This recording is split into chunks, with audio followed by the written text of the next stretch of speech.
Good evening, folks, and welcome. Wow, what a great crowd. It's an exciting night, a long time coming.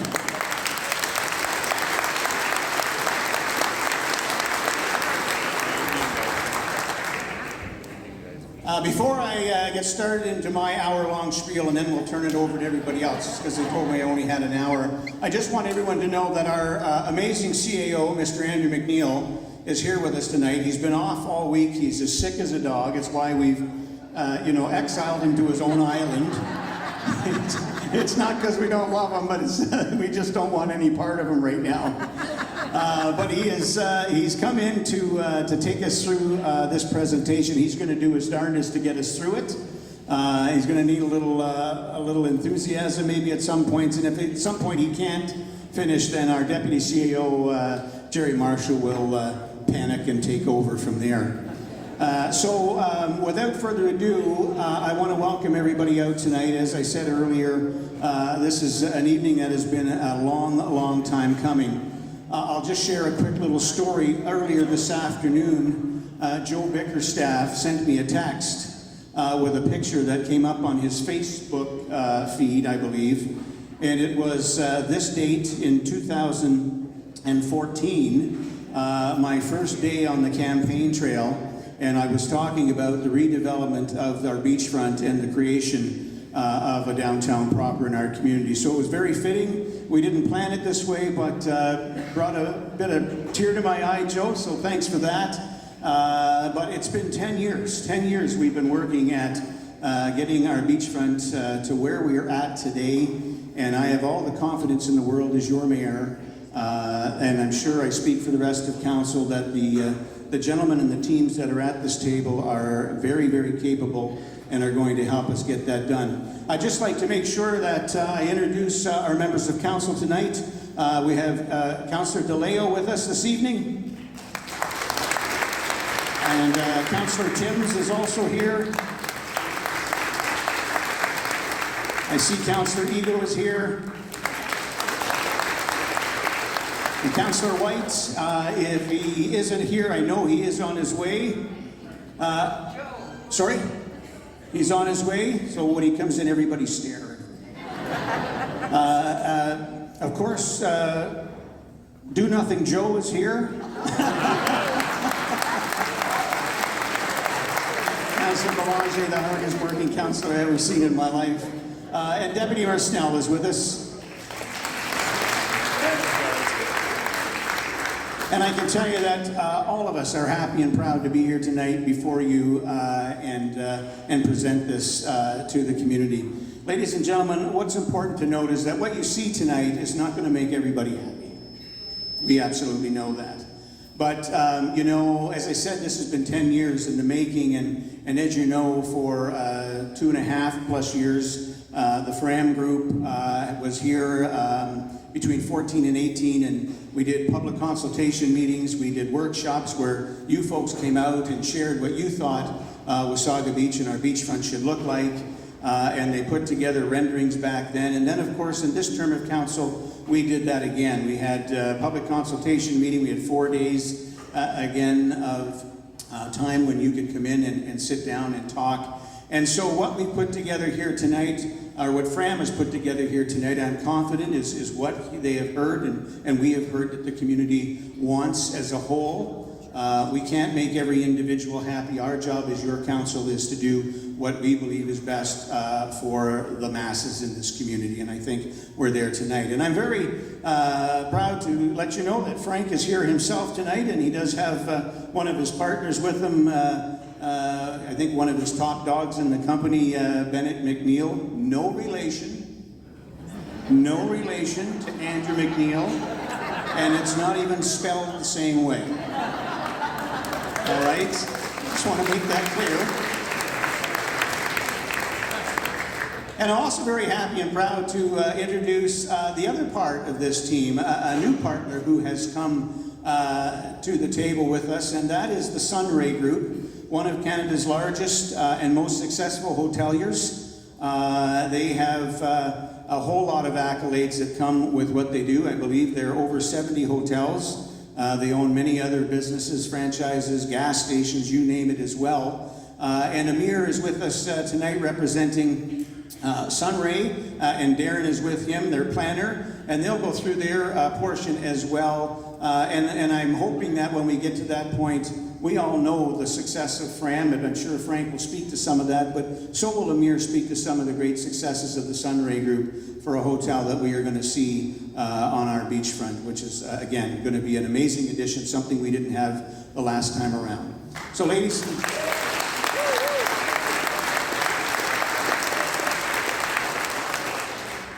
and gentlemen, without further ado, I'm going to turn it over to our amazing, sick CAO, Andrew McNeill. Andrew?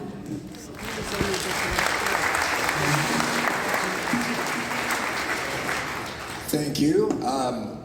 I'm hoping my voice will hold up for the evening, so I'm going to do my best to talk fairly quickly. The reason I wanted to start with this slide, you all remember the Capstan historic hotel that was on our beachfront? Getting a bit of feedback from here. One of the key ingredients for a successful mixed-use revitalization is having anchors. A little closer? Okay, excellent. Is to have an anchor. We are so thrilled to have Sunray Group as part of this redevelopment, and what we are proposing to do is build a brand new, shiny hotel as part of the first phase of development. So this will be one of the first buildings that comes out of the ground.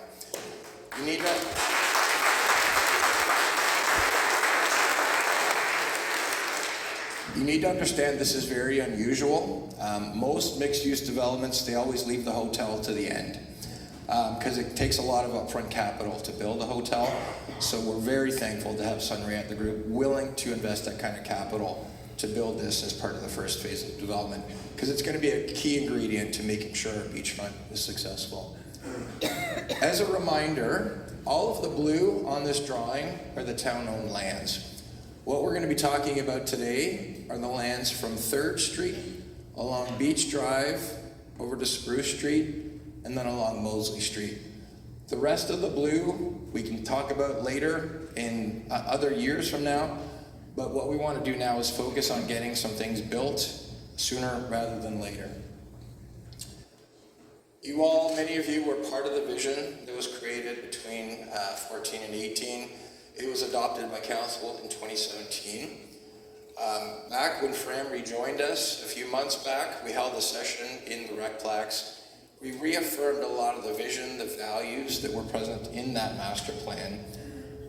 Over the last few months, we have been working with FRAM, Sunray Group, all town staff, external legal counsel, and a whole whack of consultants to look at the numbers and make sure that we can present something to you today that's real, that can happen, that we can get out of the ground fairly quickly. So believe me, there's a lot of thought that's gone into what you're about to see. There are detailed pro formas, pages and pages of numbers that would bore you to tears if we showed it to you. But that kind of rigor has gone into what you're about to see. We are now, thankfully, moving into this part of the world, which is implementation. And many of you have seen that movie, Failure to Launch. That's been Wasaga's problem for decades. We're about to fix that problem, and we're about to get some shovels in the ground.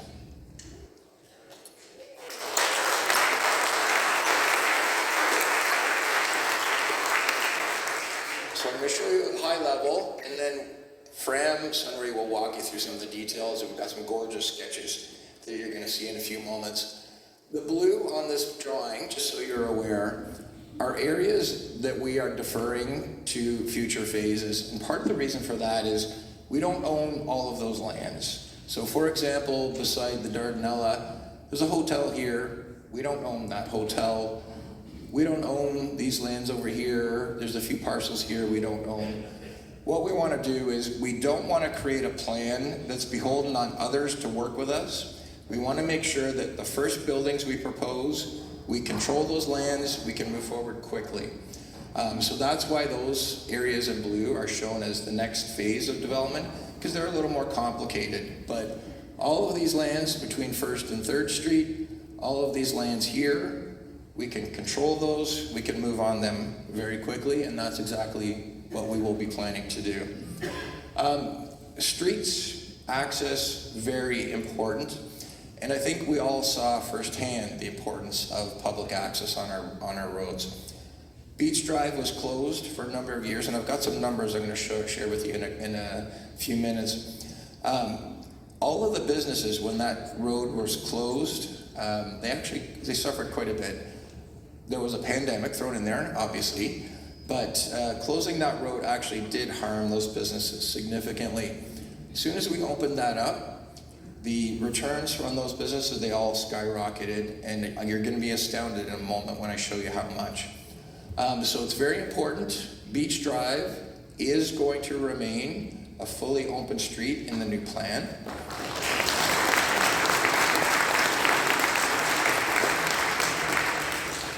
It will be designed as a shared street, meaning there are no curbs, so that for a festival, July 1st long weekend, August long weekend, etc., you can close the road and it will function as a big open square. But during the week, for most of the year, cars can drive around, because I know all of you, many of us, we really value being able to drive along and see what's happening, doing a little bit of people watching. That's an important part of our local DNA. We will be looking at rebuilding Beach Drive, 3rd Street, 1st Street, Spruce Street, some new roundabouts being proposed, and then this little street here I'm going to touch on in a minute. That's our historic Main Street. Those will all be public streets that will remain open. The blue are what we call private streets, but they will have public easements on them. So they, for all intents and purposes, they will function as a public street. You won't know the difference. They're just owned and maintained by somebody else. But you'll notice the typical block length. It's pretty important to have that kind of access, not only for you to be able to get to the beach from Moseley, but also to facilitate development. This is an image of Beach Drive that we are going to be rebuilding. We need to raise Beach Drive approximately about 5 feet. So what we're going to be installing is a shore wall with a concrete top on it. That will deflect any water that comes in, will keep the sand on the beach. That's very important to the redevelopment because, as you all know, over the past few decades, water has actually hit those buildings many, many times. So we need to raise the road, deal with the flooding issue, so that we know when we build new buildings, they're out of the issue with water hitting the buildings. We're going to be installing some beautiful seating areas that are raised for you to go down and enjoy our beautiful sunsets, some of the most beautiful sunsets in the world, in my opinion. So benches here. We'll have mixed-use path for those to come ride your bikes, be safe for all. Kids from 8 years old to 80-year-old, you'll be safe traveling along there on your bicycle. Beautiful planters, the road area, and then I'll actually change the view so you can see from a bird's eye angle. So beach wall here.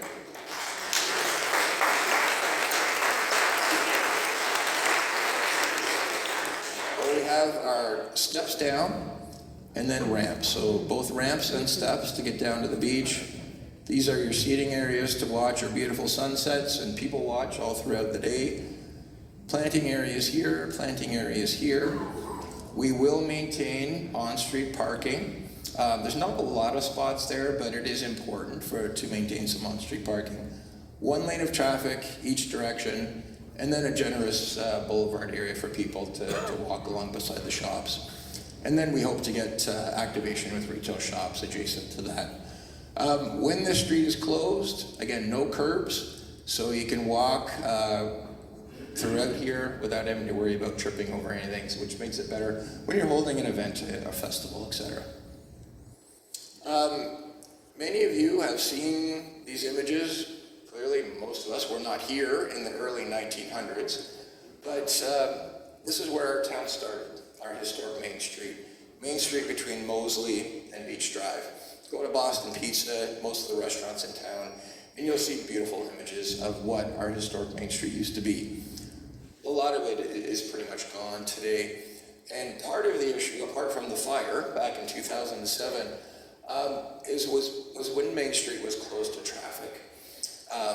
We learned that lesson on Beach Drive. We've learned that lesson on Main Street. When you close streets to traffic, unless you're New York City and you've got 1,000 or 100,000 people within a 5-minute walk, it's very difficult for businesses to survive when you do that kind of thing. So one of the contributing factors to the demise of our historic Main Street was when they actually closed it to cars and made it a pedestrian-only mall. And that's basically what it looks like today.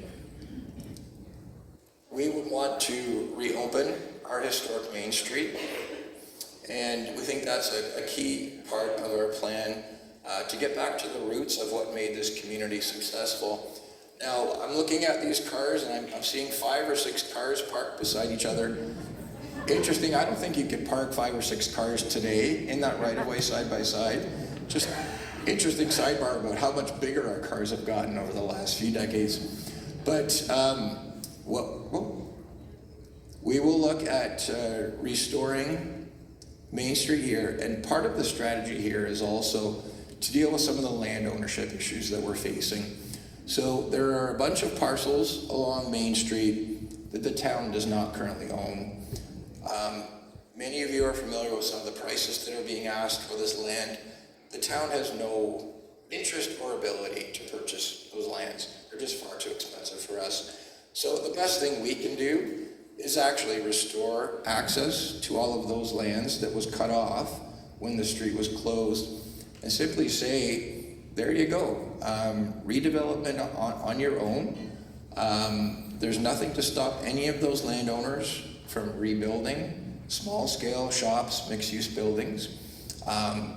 If the opportunity presents itself to amalgamate, consolidate land parcels, certainly the town and our development partners will certainly be willing to have those discussions, but it gives us a lot more flexibility and essentially open the street up and let's see what happens. Probably the best course of action right now. At the beachfront, we're proposing a number of roundabouts. I love roundabouts, one of my favorite things in the world. The bottom images here are taken from Sarasota, Florida, my second home. And I worked on the master plan for Sarasota back in 2001. Back then, it was kind of a sleepy town, not much happening.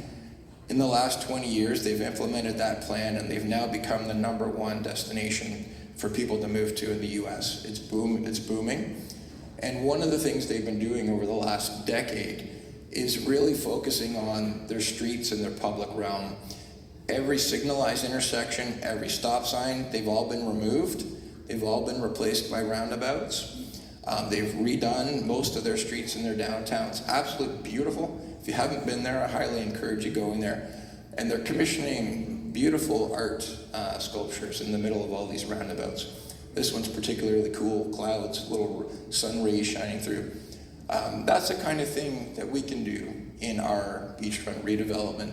So our main roundabout will be happening at the intersection of Main and Moseley. So when we get these roundabouts built, we'll look to work with our local artists and come up with some really cool art installations that reflect the heritage, the history, the authentic character of Wasaga Beach. This is Main Street that I previously talked about that we'd like to reopen. This is adjacent to Main Street Festival Square. You're going to be seeing a couple concepts. I'm just going to have a quick drink here.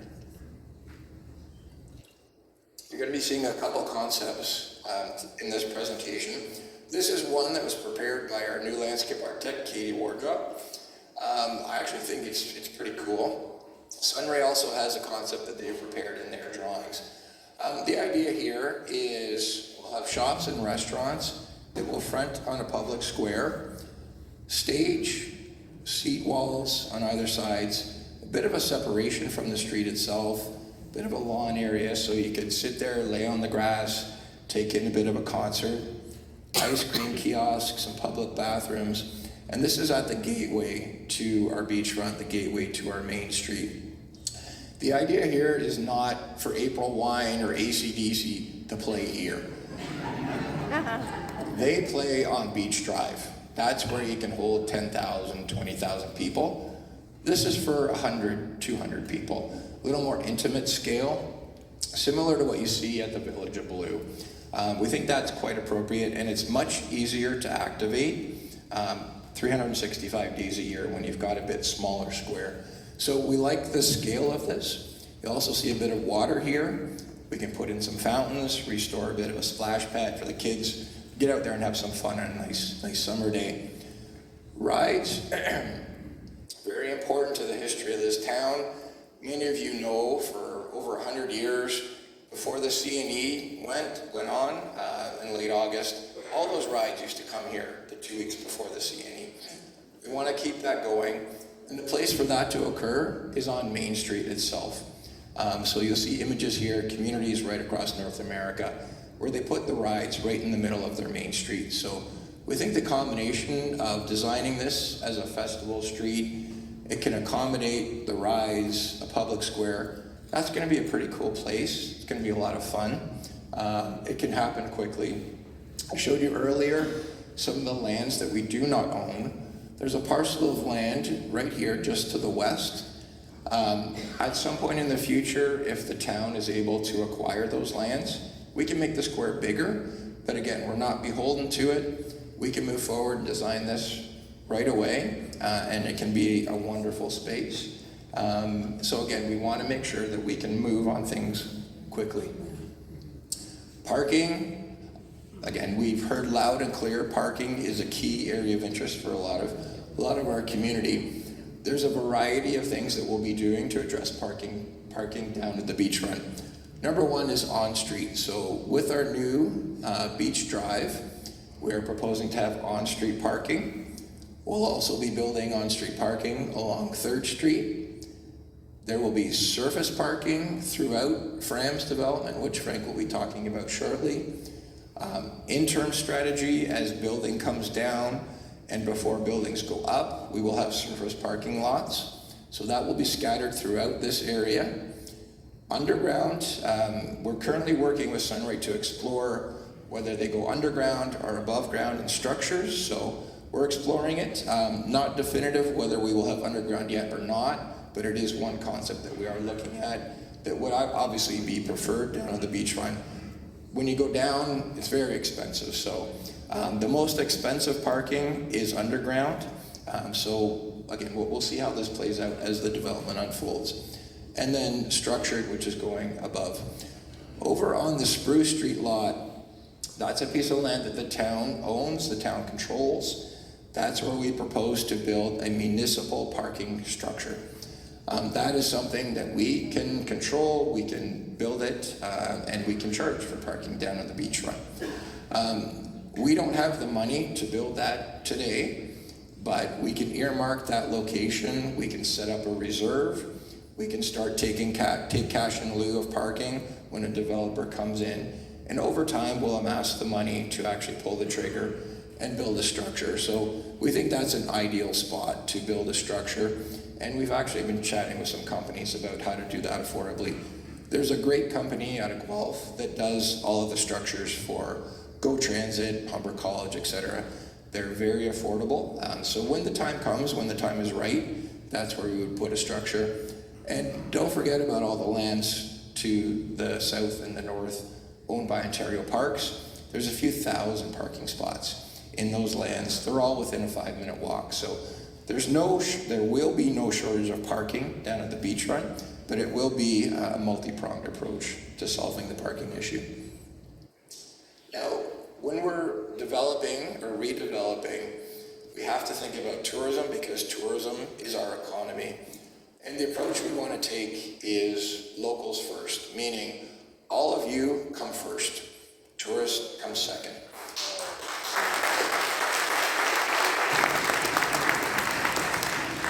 And I just want to read this paragraph that's directly out of our Tourism Development Management Plan that Council approved last week.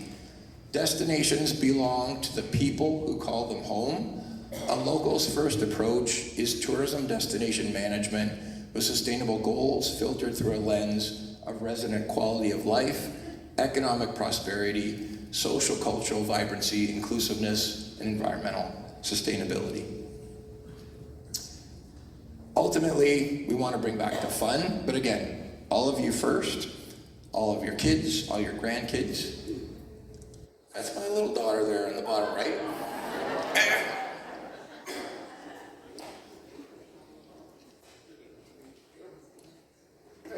Yeah, she made me choke.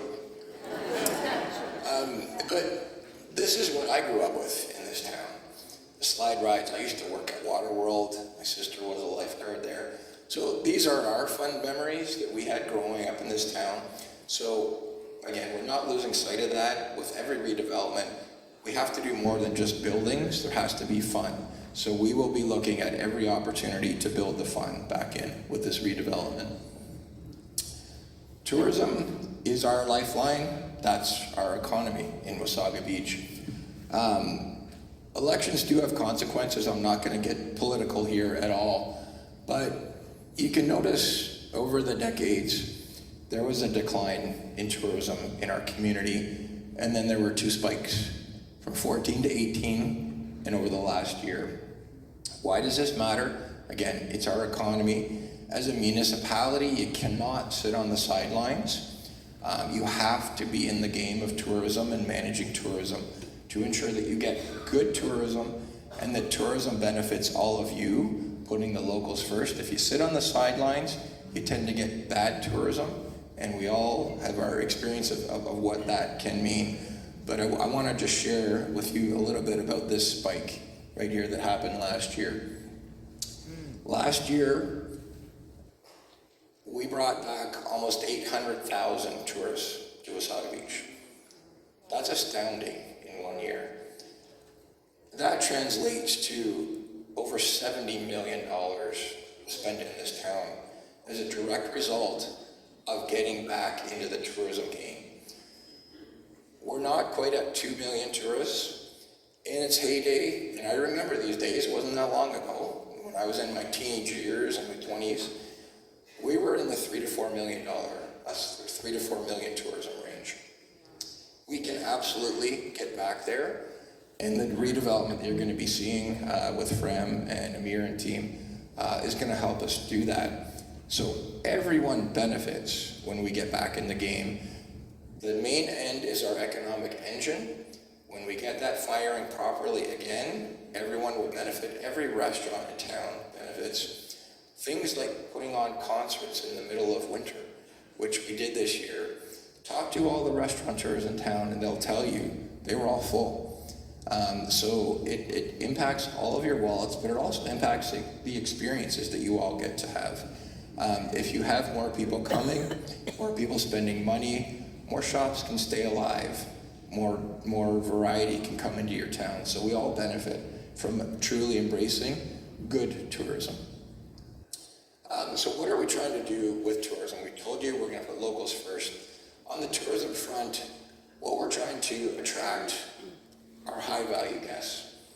What are high-value guests? These are people that seek authentic places, family-friendly places. They tend to leave destinations better than they find them. They're not worried about spending money. They value experiences over money. So these are people that will come, spend a lot of money. They want to embrace local culture. They want to eat where the locals are eating. They want to talk to the locals and really experience this kind of place. So those are the kind of people we're trying to bring here, not the H2OI car rallies that all take over our community. As we're thinking about redevelopment, and you're going to be seeing some pretty cool images in a couple minutes, this is a really important slide to be thinking about. In our town, we've got a lot of, I would call, low to mid-range opportunities in the retail commercial front. Walmart, Canadian Tire, and I'm not knocking them. I shop at Walmart, I shop at Canadian Tire. They're great for what they are. But when you want to be a great world-class destination, you have to be playing in the white space. And the white space is providing things that appeal to higher end incomes, higher end experiences. You find these over in Collingwood, and I won't say we don't have any of that in town. Barcelo's, Catch 22, wonderful restaurants. I love to go there. So think about the kind of places where when you got a birthday or you've got some guests coming to town, where do you want to take them to really impress them and take them somewhere that you're really proud of in Wasaga Beach? So a lot of that, we've got a lot of opportunity to capitalize on.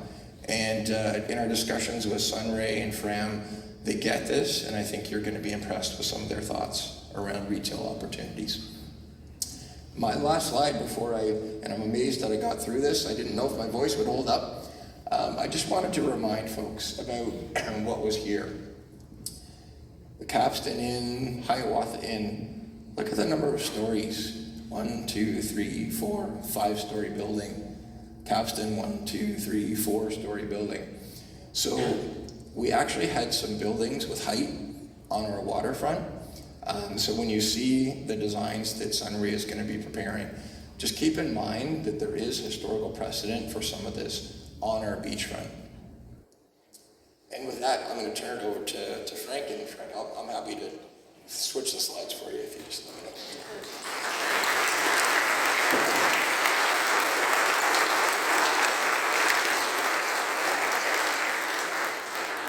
Thank you, Andrew.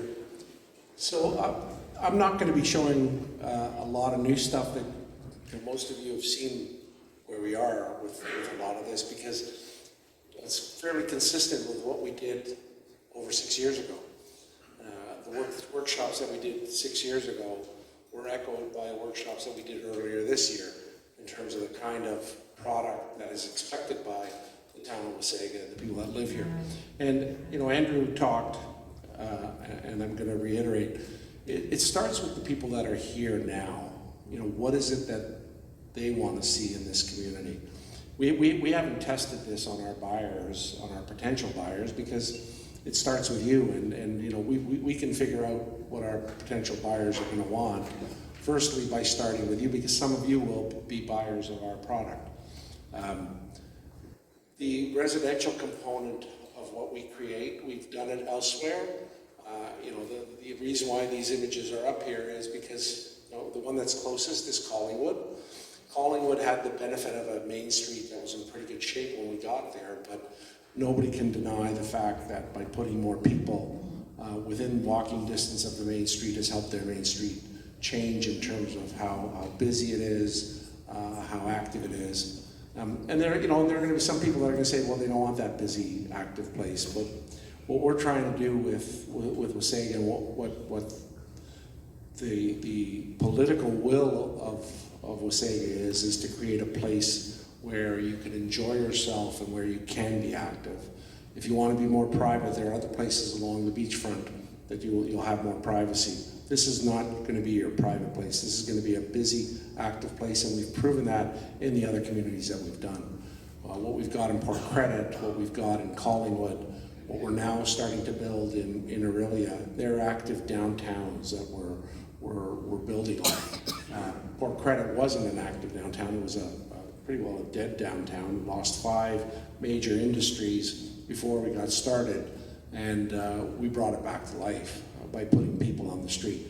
The concept of our residential is to put people back on the street, people that live there permanently, people that can come visit their friends that live here and have the ability to park their car and enjoy themselves.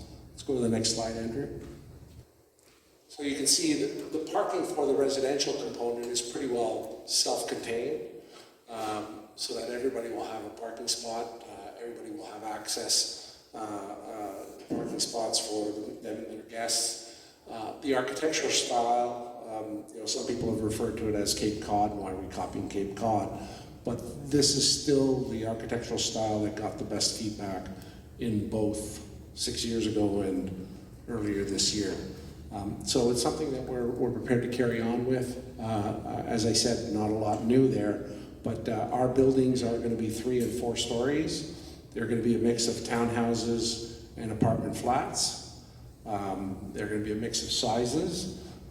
So it'll give people an opportunity to explore what they can afford. You know, the townhouses, of course, get bigger and the flats will be smaller. Next slide, please, Andrew.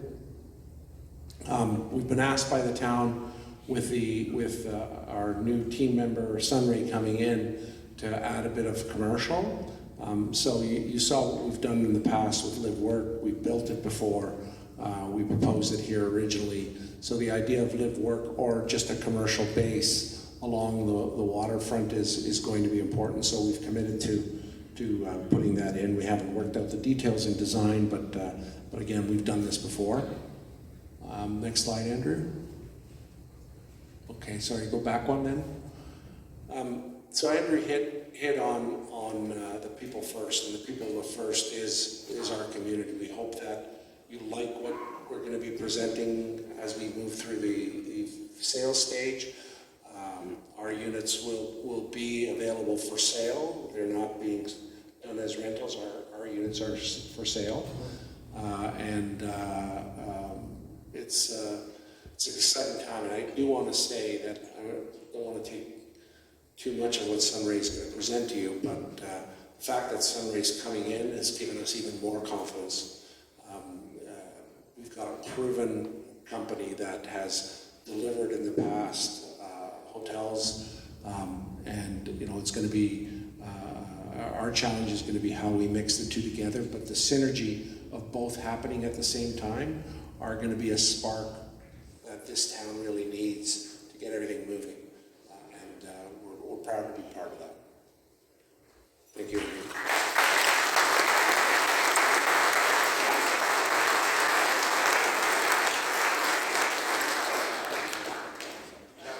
I'd like to invite Sunray to walk through their slides. Hello everyone, thank you for having us here. We're excited to be here and partnering with FRAM Group and the town of Wasaga.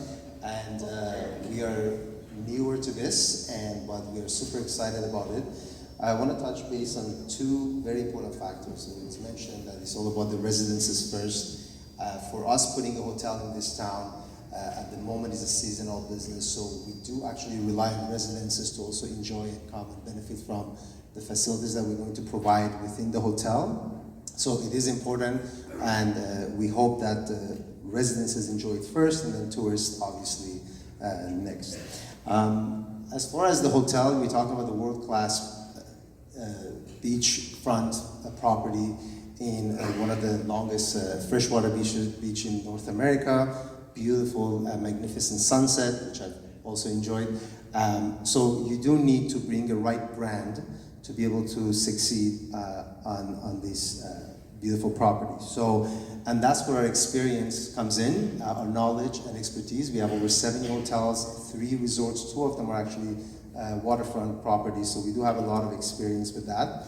But most importantly, we have the brands behind us. You can see on the screen over there that we actually won the Marriott Developer of the Year award this year. We had Hotelier of the Year award last year. 2022, we won Marriott International Partnership Award, first time in Canada. So we've done something right, and there are numerous other ones. If you ever come to our head office, there's like tables and tables of awards that we won. That means we're doing something right. So we do have the brand recognition behind us, which is what you need in the town of Wasaga. If you bring the right brand, we know our business, then I think the hotel will be a success. Now, I'm not sure what the next slide is, but if you can go next. So basically in the hotel portion, we talked about the ground level amenities and retail. So we had the same vision with the town and with FRAM Group that we should have retail space, restaurant. People come on the boardwalk and they want to walk in, grab a coffee, have lunch, have dinner. We even talked with people at head office that we forget that lake is also very gorgeous and beautiful at night. So if you have a restaurant overlooking the water, maybe a lot of residences here would like to come and have dinner or lunch, in our hotel. Driving up here tonight and seeing the audience, I thought, oh, it's going to be a long meeting tonight. And I thought, I wish there was a nice hotel I could stay here tonight in this town. So I guess it's going to work.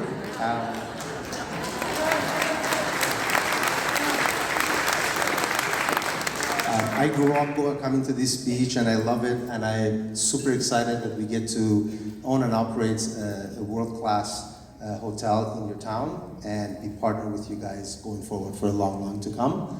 The rendering that you see is what exactly we talked about. I think the next one actually shows the retail. Oh, this is the public square, so we're trying to integrate it with our hotel. Again, a nice area to walk through, and again, if you need a restaurant or you need a drink or you need to rest, you can come into our hotel on the ground level. If you need to shop, you need to buy a gift for someone, and you don't want to drive into town, you're on the beach, you can just buy it right there.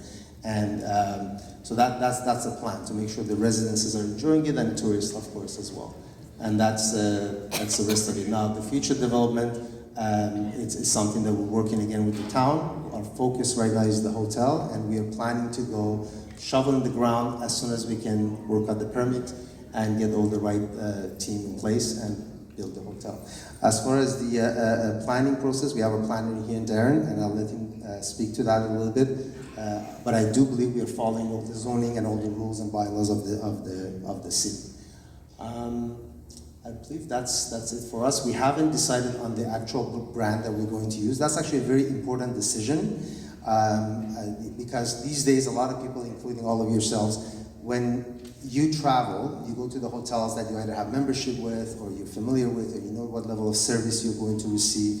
So this becomes really important. So it's essential for us to decide what brand we're going to bring to this town. And we are studying that right now, and they're actually putting a lot of thought and effort into that at the office there. And I think that's our last slide. We have a couple of the views of the place. But we're excited to be here, and hopefully this will move forward, and then we'll be able to stay at the hotels very soon. Thank you.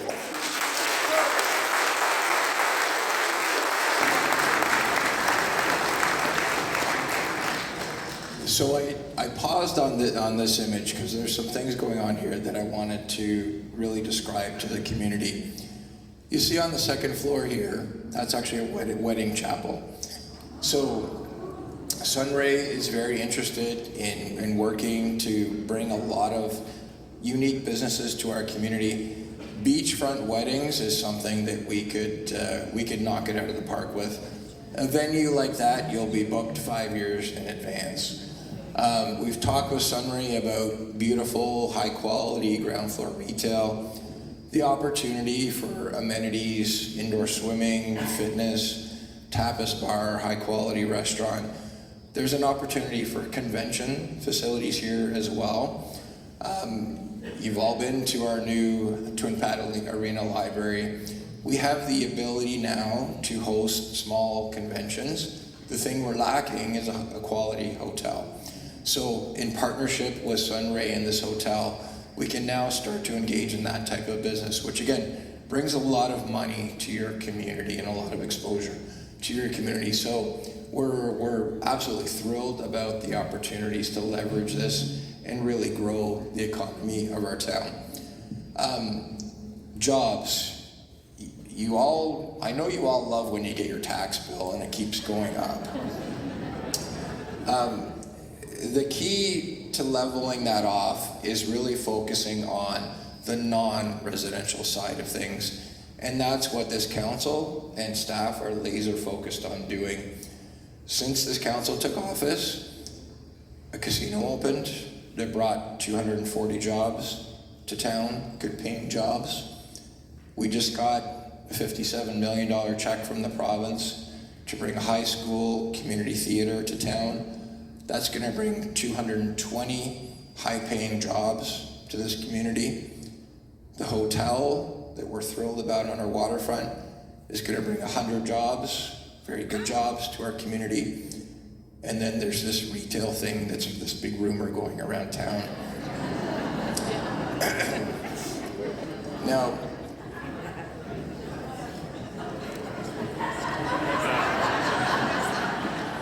it's going to bring 340 jobs.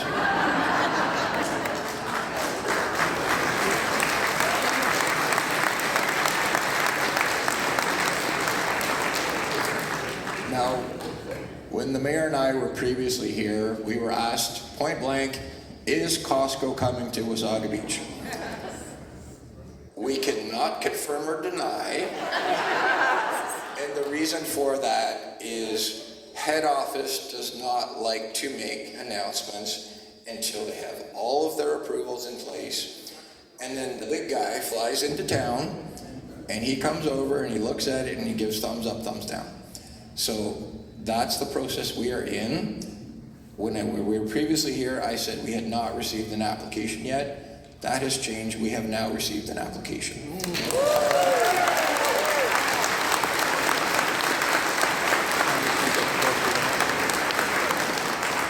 So add all that up, and we're almost 900 jobs that have been delivered or that will be delivered here very quickly. That's a big deal for a small town.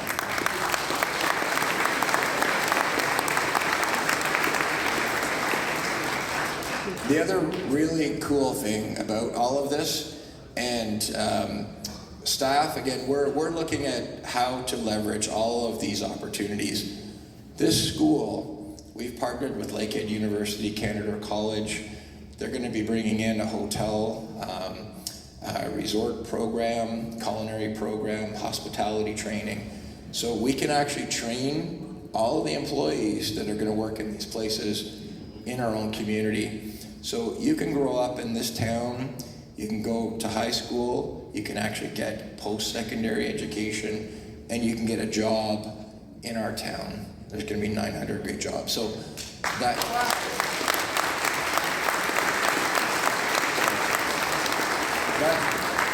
that's really important for the future generations, which is our kids. Now, the part that I know none of you are interested in is when are shovels going in the ground? So shovels are going to go in the ground quite quickly, and we are actually sending out notices to all of the businesses along the beachfront right now, advising them that we're giving them notice that we're going to be tearing down buildings. In order to build new, you have to tear down old. So you will likely see buildings coming down. We're trying to determine if they're going to come down this fall, in the winter, or early spring, but they do need to come down before next spring. And the reason for that is we're going to start construction on Beach Drive, 3rd Street, Spruce Street, the roundabouts next spring.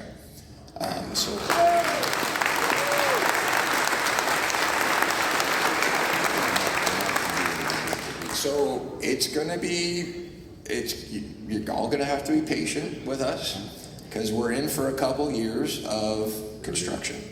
But it's a necessary evil. We are going to do our best as we are building to maintain access to the beachfront. So we will still have parking down there. There will still be some businesses down there that are not impacted, and we will have to maintain access. But you will see shovels in the ground early next spring. Project sales, we're going to try and get both Sunray and FRAM, and I don't know, Frank, if you want to talk about, I'll put you on the spot here in a couple seconds to talk about when you think you might go to sales and marketing. But we're hoping that happens as early as possible in 2025. And then construction of the buildings. We need to start the road first because we need to raise the road to deal with the flooding issues to allow FRAM and Sunray to build their buildings, but they'll come along shortly behind. So again, you're going to see a lot of things starting to happen next summer. And then that's my last slide. I don't know, Frank, did you want to touch on that a little bit? So we are somewhat seasonal here, so we have to be on sale by no later than May of next year. So we can take advantage of the full summer. We're hoping that before the end of this summer that we've got some teasers out there to get people's attention. We're going to have to go through a site plan process and understand, make sure that the town is comfortable with the site plans that we're going to be expected to be approved. And at that point in time, we'll be ready for sales. So we've got our hands full. We've got less than a year, so we've got to get moving.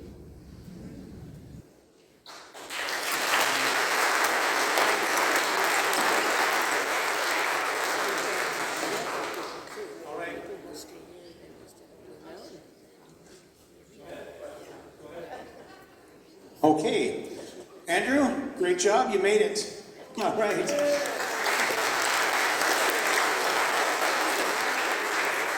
Jerry, wherever you are, you can breathe. All right. Ladies and gentlemen, I want to point out, not only is all of council here, but the amount of our staff that are in this building tonight and have been working on this, our general managers and many other of our town staff are here this evening to share in this with you. Let's give town staff a big round of applause.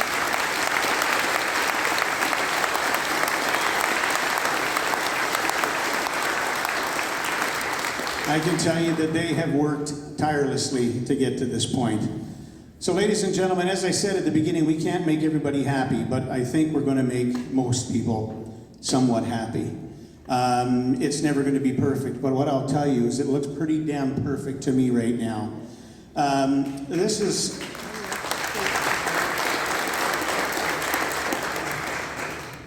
is a pivotal turning point for our community. It's a point where it's high time that we put Wasaga Beach back on the map. And it's going to take a couple of years of some pain and agony to get through the construction down there. And we're going to have to ask you all to be patient with us. We're going to do our very best to keep the beach drive and streets to the beach open as much as we can. But there'll be times where maybe not. And when those times do happen, please remember there's 14 other kilometers of beachfront to get to the water. And so if we all work together and we all stay positive, I am confident in this community that we'll get this done. We'll actually get this done. And I can tell you, I couldn't be happier, I couldn't be more proud to stand before you tonight and to share this with you. And we'll now open the floor for questions.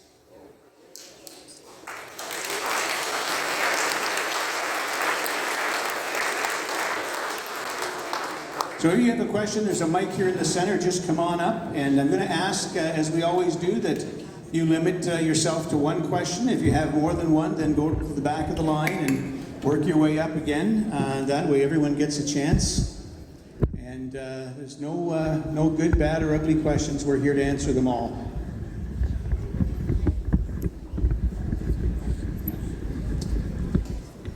No questions. All right. Oh, they're coming. They're coming.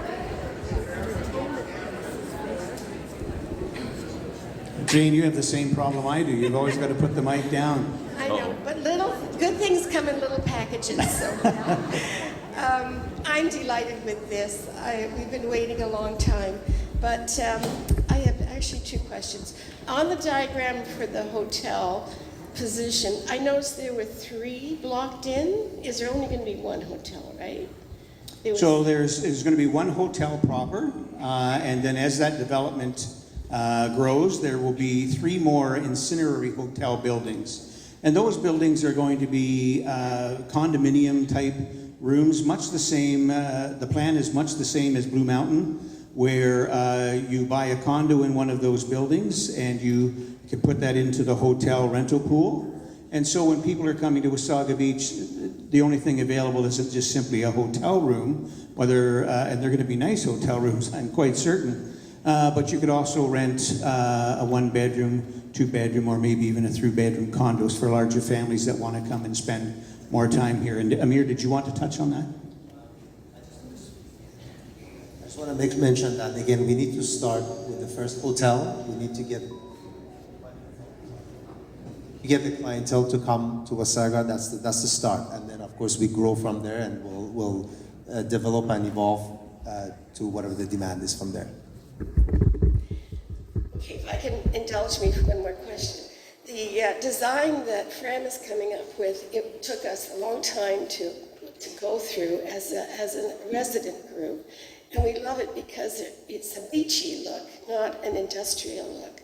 However, the hotel that we see in the picture, that's not the design that you're going to end up with, or is that just a concept at this time? Because I would like it personally to kind of look more beachy to match or go with the FRAM design. So absolutely, We put this together in 2 weeks' time. We were told that we need the rendering for this presentation tonight. So this is not the final version. It's actually just the first thing that we put on the page. Obviously, we'll go through that process with the town and the residences to get the right feel. Okay. Thank you. But I just want to add to that. Ladies and gentlemen, nobody knows the hotel business better, in my opinion, than the Sunray group here sitting with us. And hotels have a unique look. And we're not going to have a beachfront just like we don't have a community that all looks the same. And so there are going to be different finishes, different looks, different styles. And if we were all to try and sit, if we were to put 5 people in a room, never mind 300 or 400, and try to agree on colors and finishes and what it would look like, I can promise you our great-great-grandchildren will be sitting in this room saying, we're finally here. So, you know, the developer is going to, in this case, I'm sure, find the right finish for the right hotel and the right brand, and those hotels are large franchised organizations. I know a little bit about that, and they have looks and feels, and they will dictate what they can or can't do there. So just be prepared for variation. Yes, ma'am. I just want to thank FRAM, Sunray, the council, and Andrew for coming out tonight, because obviously this presentation represents a lot of work. What I'm confused about, I love the style of the townhouses, the Cape Cod, the nautical look, and the hotel. What I love about the hotel design is that you have 2 stories. It's the actual hotel is recessed.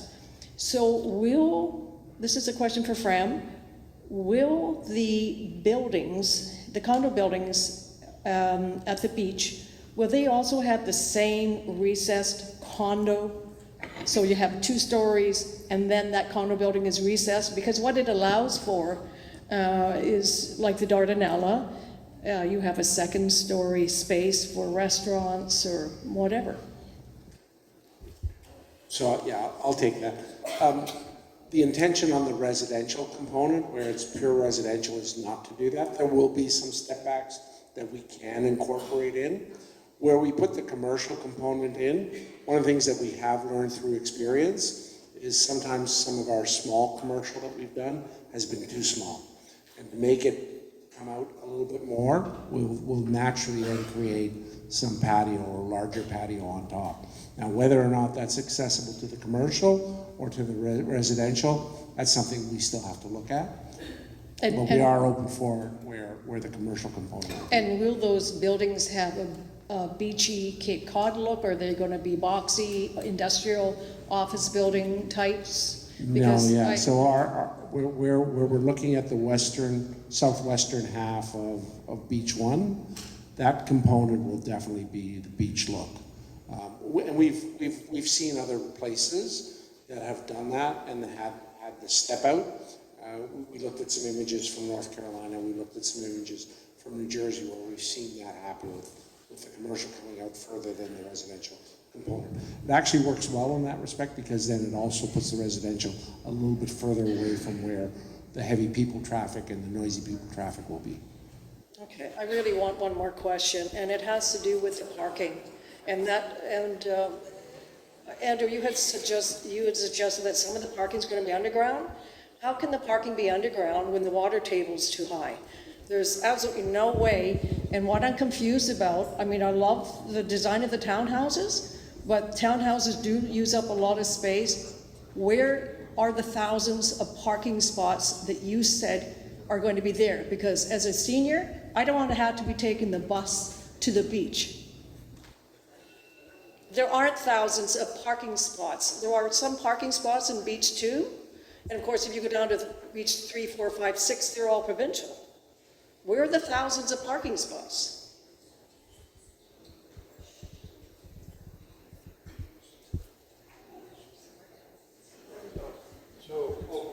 There we go. So what we had talked about,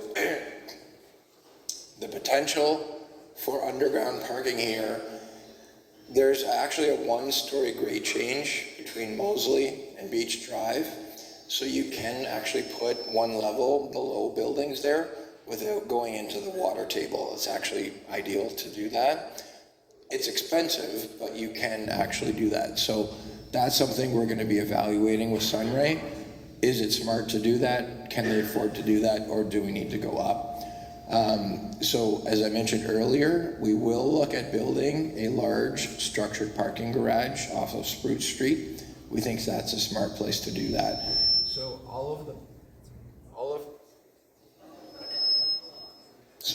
there we go. All of the parking that gets removed to facilitate development will be replaced again. And I hope that answers your question.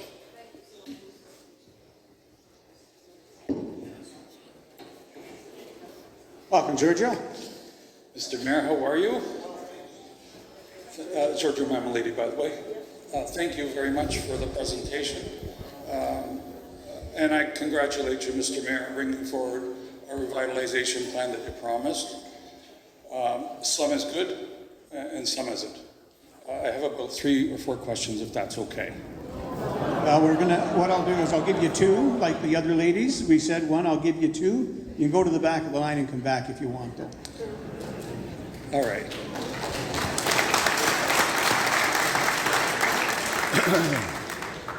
Is the Dardanella going to be declared historical? No, the Dard will not be declared historical. We've had several looks at the Dardanella. The Dardanella is in such disrepair that it is cost prohibitive to redevelop or to bring back to a stage that you would want, or you could have it open to large numbers as it used to be. Of course, money fixes everything. Finding someone who wants to spend that kind of money is very difficult. So the plan with respect to the Dard, and it's why you still see it in blue here today, is we're looking at that, and we want to look at a new building there, but to do much the same with the new building as you see. I guess the best example I can think of is the Grand Ole Opry and the Ryman Auditorium, where they rebuilt those buildings using materials and as much as they could from the old buildings. And that's the plan here. The plan is to look at the Dard, to take as much of that material as we can and implement that into a new building that may very well be called the Dard and have similarities and certainly a lot of the history structured within that. We haven't found exactly how that will happen yet, and that's why it's still in blue for future phases. But rest assured, this council understands the importance of the Dard to this community. As I've said before, I was born and raised. I have a great love for that building as well, but reality is reality. And so that's the plan right now. So that leads me to my next question. I, for one, would hope that the Dard would be declared. A bit of history is important. The look and feel of this town can't change completely, in my opinion. And the cost of this is enormous. You haven't talked about the costs at all tonight and how much that's going to cost. The beachfront, how much is it going to cost to raise it? To me, it sounds like hundreds of millions of dollars. And if it isn't, tell us what is the cost and how are you going to pay for it without the residents' taxes increasing, and by how much are we looking at to pay for these ventures before the developments go in?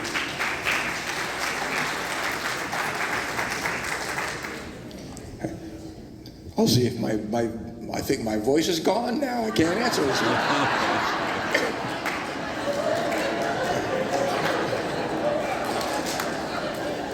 So, no, your taxes will not go up to facilitate this redevelopment.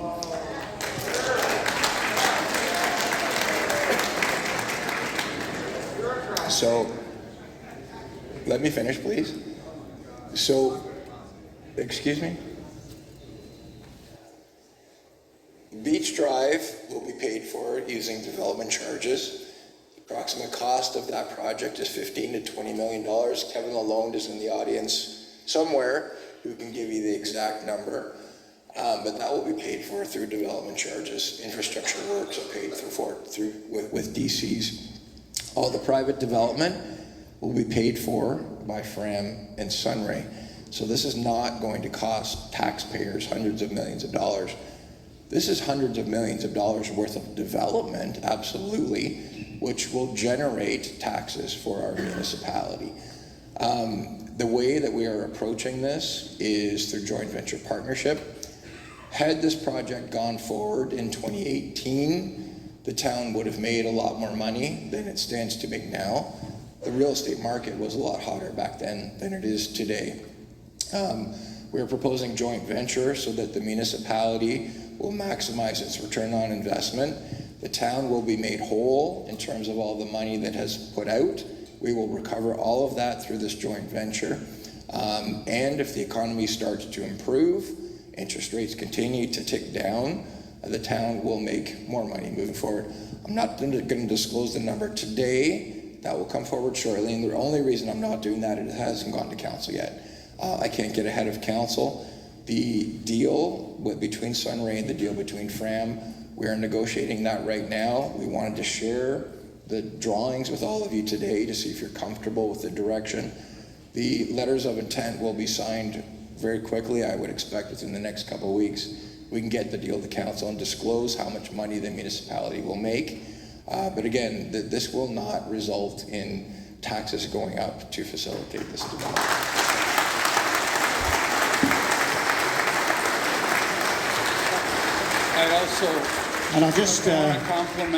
I'd like to compliment the plan as it relates to the hotel. I think it is about time that we do and we're able to provide our tourists with facilities and maybe even a conference or two. The part of this, Mr. Mayor, that maybe you may want to answer or not, and then I'll go sit down, is did you contemplate at all not selling taxpayers' land and putting up a long-term lease and coordinating perhaps partnerships for 50 or 60 years with the partners that would come to the table? Was that an option? Did you look at it? And if so, why didn't you choose it? So I can tell you that it was an option and has always been an option, and it still is an option. Keep in mind that not all of this land is sold in phase one. And the way the development is set up is that FRAM, as the master developer, will have the first rights on future phases. But I can tell you that from the very beginning, and I was mayor when we purchased these lands, and I will tell you that the plan never ever was to take these lands and to put them on long-term leases, or was it to sell it? The plan was to come up with a plan in due time, and that's where we're at today, that would suit the municipality as a whole best to move forward to get the redevelopment of our world-class beach and to bring this town back to life again. And so I am absolutely confident, and I hear you loud and clear, Giorgio. I mean, it'd be great to have a hotelier who said, hey, give us a 99-year lease. But I will tell you, you speak to a lot of hoteliers today, and in this case, as I've said, one of the best in the country, they want to own their land. And I get that. We purchased this land, and I said it back in 2015, because we cannot control what we don't own. And it's why we purchased it, so we could have the control we have today to move it forward. It's now time.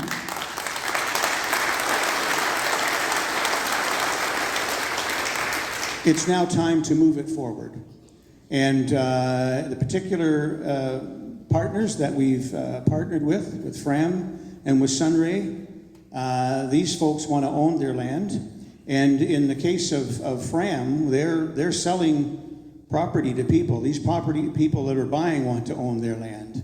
And so in future phases, should that come to council, that a land lease is more preferred, absolutely 100%, I am confident council would consider that. But we need to take that day by day, month by month, and year by year to see what comes to us. At the end of the day, we're going to create a world-class destination here once again. And I think that's what should be most important. And I want to reiterate what Andrew said. I stand before you today to tell you that your tax dollars are not going to be paying to raise Beach Drive. That will be done through development charges. That's how it works. And that all of the other development that is being created within the lands that FRAM will purchase or Sunray will purchase will be solely and wholly 100% on them. As a matter of fact, when we look at the hotel and the public square in front of, I guess it's Incinerary Building 2, that public square right there, that public square is going to be built by Sunray. And they will then give an easement to the municipality over that land so as that we can control it, we can activate it, we can use it. But you won't be paying for that either. So we've thought through this, believe me. This isn't something that happened overnight. There has been hundreds and hundreds, thousands of man-hours spent to get where we're at today, but I'm confident we're at the right place. Good evening, Peter.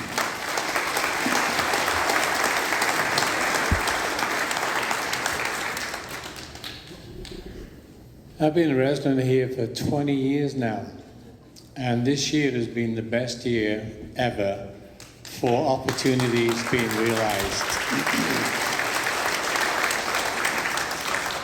And next year will be even better when the shovels go in the ground, like you say. Simple question. Given the disruption of the beachfront along Beach Drive and some of the restrictions that we have with the piping plovers towards the point, I'm wondering if we can do some kind of arrangement with Wasaga Beach Provincial Park, hopefully, to give access to residents with their parking passes to some of their parking areas, because they're really full. Only on long weekends they're full, and we don't drive onto the beach anyway on long weekends. So it might be an opportunity to actually use some of those spaces and use our free parking passes to access those spaces. Thanks. Thank you, Peter. It's an excellent point, and it's something that I can assure you that we will take up with the provincial parks. As a matter of fact, we're hoping that our MPP, Brian Saunderson, is arranging or trying to arrange to get Minister Kanjan down to visit us here in Wasaga Beach. We have many things to talk with the MECP about, and that is one of the things that we will raise for sure. I'm sure we can come to some arrangement there, and as soon as we do, we'll let you know. The other thing to let you know, folks, is we haven't started the building yet, and we haven't started Beach Drive yet. And that the town of Wasaga Beach and our grant writer, we're also working diligently any opportunity we get to work towards getting grants to also help us pay for part of Beach Drive to alleviate the pressures on development charges as well. And we'll continue to do that as we move forward. Thank you very much. Thank you.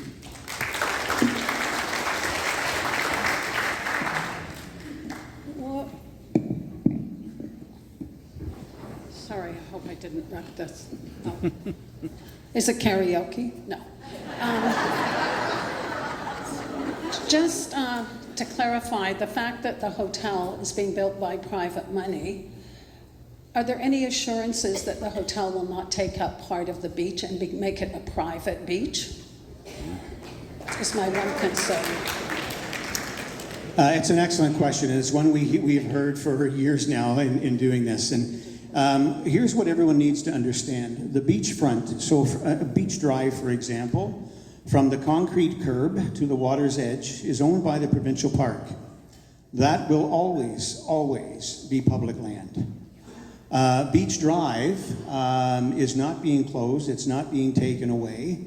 That will always, always be a public road and will always be public land. So the hotel, any building that is happening on the beach, there's confusion about this, and we need to find a way to make sure there's not in future, but that is private land. And the only building that is going to occur is occurring on lands that currently or have had buildings on it in the past. There is no impact any way whatsoever on the public lands and your ability as the public to use those. Good. And just one other thing about the residences that are being built. Is there any affordable housing in that whole thing or no? You're the third person to ask me that question tonight, believe it or not. You know, the town of Wasaga Beach is always working on affordable housing. It's the county's responsibility, but the town of Wasaga Beach works closely with the county. I sit on the Simcoe County Housing Corporation. Our deputy mayor sits on the Affordable Housing Committee, and I'm happy to say that 99 more affordable units are coming to Wasaga Beach in 2027, so that's great. But this is prime beachfront land. So I would almost guarantee you there's not going to be any affordable housing in this sector for sure.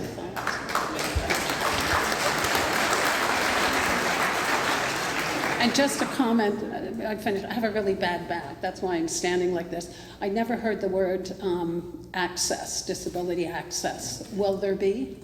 Absolutely, a lot more than you have today. And Andrew actually talked about Beach Drive not having any curbs. And that's another reason, not only for festivals, but so is that people with disability don't have to worry about that step up and down. Thank you. Thank you.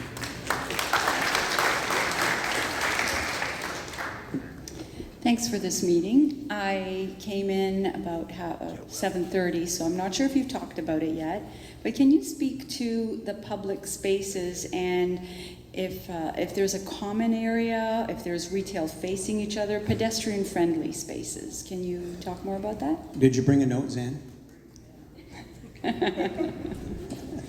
So as you can see from the slides as we've gone through them, the common area spaces are all of Beach Drive, all of the beachfront, all of Main Street proper, which is behind the roundabout there, Festival Square in front of those commercial areas in the Incendiary Building 2, I believe it is. All of that space that you're seeing, those roadways and the square in behind the hotel and building Incendiary Hotel 1 is space that is open to the public. All of the streets are open to the public still.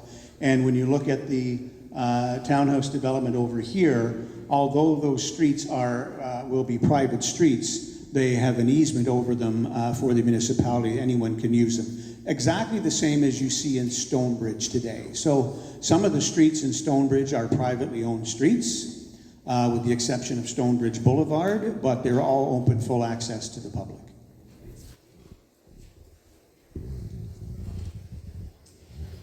Hi, I just wanted to first of all say I actually am excited about the hotel design and development. I've been in Wasaga Beach about a year now, and I know there's a real vibrant, active retirement community. But I also think we have to think of future generations, and what makes a town exciting and forward-thinking is the fact we want to have young families and bring young professionals and stuff into town as well, because you always have to have that element to get the growth. So I know that a lot of people lean towards traditional designs, but I think this is a great opportunity with Wasaga Beach to have the, sort of a young, hip vibe, like beachfront, West Palm Beach kind of vibe. And I don't think we need to look like Collingwood or like other things. I think Wasaga has its own identity and needs its own identity. So when you look at the hotel, I get what you guys are doing, something that's more modern and a little bit more, like I say, kind of that Palm Beach sort of situation. But yeah, I think it's important that we think of the younger generations of people because you want to have that vibrancy. So my question is unrelated, sort of related. Thinking of something more forward thinking, I'm just wondering about sort of environmental considerations.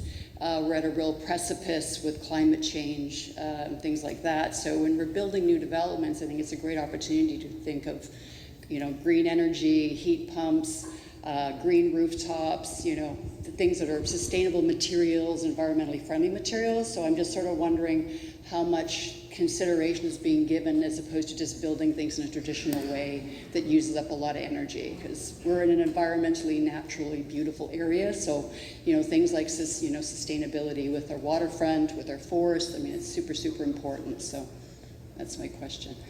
So I'll take that first. When we do low-rise buildings, and these buildings are 3 and 4 stories, we always do them as Energy Star. So we've got that standard, and that standard is a standard that continues to change and become a little bit more onerous every couple of years, they bring that up. So that's our commitment on the low-rise. We do different things on concrete structures, but right now, any concrete structure that we would do would be on one of the phases that we have an option on later on.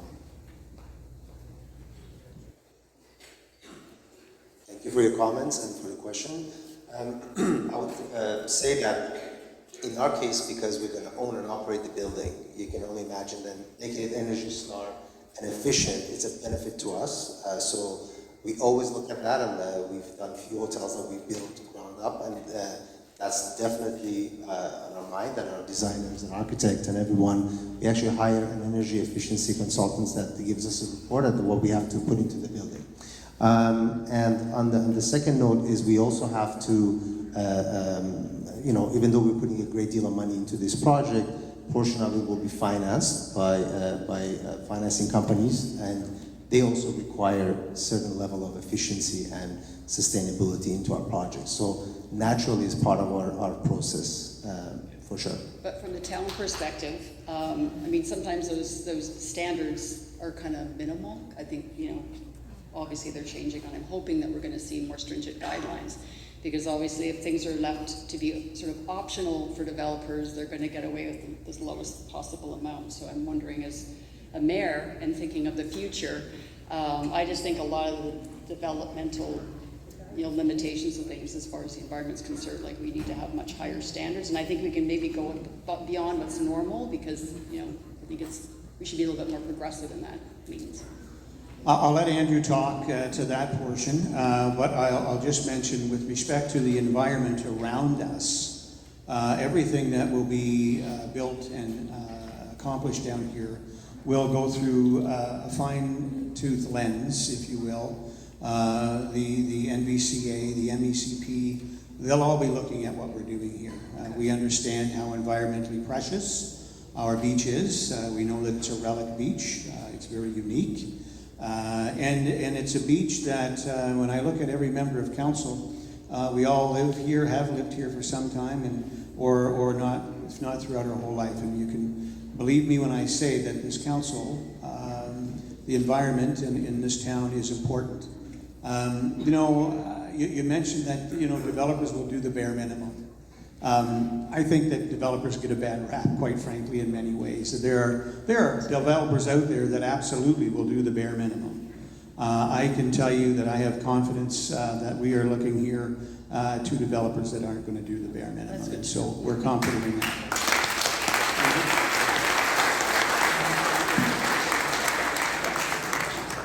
We've built 7 buildings that have got geothermal. And we've had good experience with those. Sunray talked about how they own and operate. Those buildings that we put geothermal in are buildings that we own and operate. They're retirement residences. We're in that business.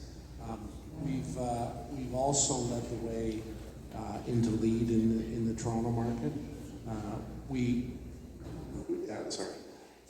So for example, while we were still testing our ability to do LEED, a building in Mississauga that we did, we made it LEED without even telling our customers we were making it LEED, because we weren't sure what it would take to get there. And so we sold them as standard units, and then they had the pleasant surprise that we gave them a LEED certificate at the end of the day. You'll remember that one. So we push the envelope as is commercially feasible. We could do a lot more. It's whether or not the customer will pay for some of that stuff, and there are some things that, especially when we own our own buildings, we will go further. Energy Star has become our upgrade to what the building code is, and that's what we use on our wood frame buildings. The only thing I would add, our chief building officials in the back, one of the things on our to-do list this year is green development standards. I'm not worried, quite frankly, about FRAM and Sunray. I think they're going to be pushing us to exceed the minimum standards, but our green development standards are going to be to raise the bar for all development in our community. Thank you. Thank you, and welcome to Wasaga Beach. Good evening. I just wanted to ask if the town has the infrastructure in place for all the buildings that are planned. Another great question. You want to touch on that, Andrew, and then I'll speak to it as well. Yeah, so that is one of the key things we've been focusing on. Previous terms of council, there were, sorry, my voice, I apologize for my voice. There were some plans that were being proposed that were actually pushing too far. So we think we've landed at a good number here. We've been working very closely to look into model water, wastewater, as well as we've been working with our local utility on the hydro side. We're very comfortable that what you're seeing on this can be accommodated. So once we go beyond this, there may be upgrades required, but we're very comfortable. Previous plans were actually pushing too far, and we're going to trigger significant upgrades very early on, but that's not the case here. We can move very quickly. With respect to traffic, I know I hear the traffic story all the time. I can tell you folks, if I look back to the 70s and the 80s, we have no idea today what traffic is. I recall very clearly where every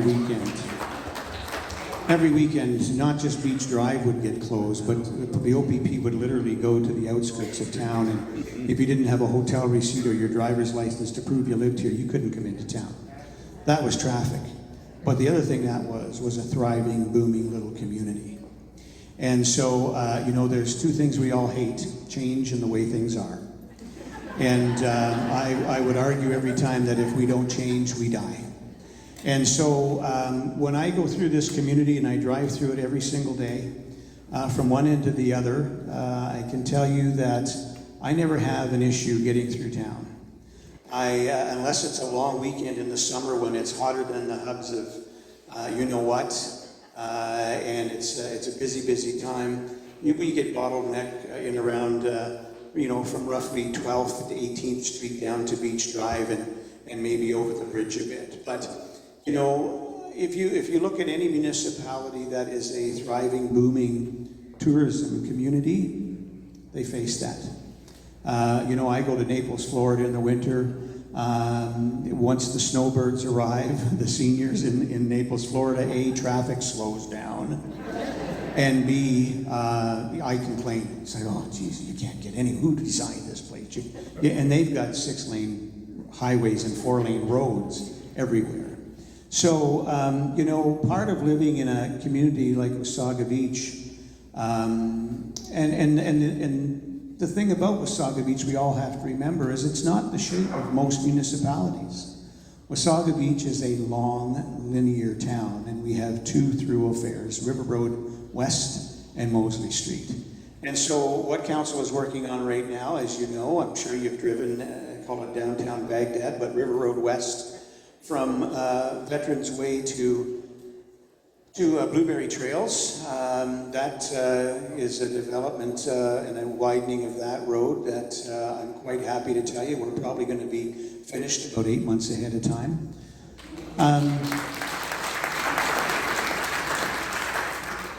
The cost of doing that section of road alone is $20 million. Now, 8 years ago, it might have been half of that, maybe a little more. So this isn't cheap. And then the next major section that we're really considering and looking at is, of course, from 45th Street to the roundabout.